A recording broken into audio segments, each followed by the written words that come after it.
یہ خود امام بنی رہی اور جس نے اس کی پیروی و رغبت کی اور اسے اپنے لیے باعث افتخار سمجھتے رہے، لیکن جب اس نے اپنا پڑھا ہوا سب بھلا دیا یا بھول گئی تو اس کے امام مخلوق کے منصب سے ہاتھ دھونا پڑا اور معزولی کی زندگی بسر کرنی پڑی اور آخری سب اس کا مقرر کیا تھا اور انجام بد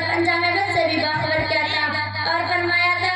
وَلَا تَكُونُوا كَالَّذِينَ نَسُوا اللَّهَ فَأَنسَاهُمْ أَنفُسَهُمْ أُولَٰئِكَ هُمُ الْفَاسِقُونَ۔ خبردار ان لوگوں کے ہوش نہ ہونا جنہوں نے اللہ کو فراموش کر دیا تو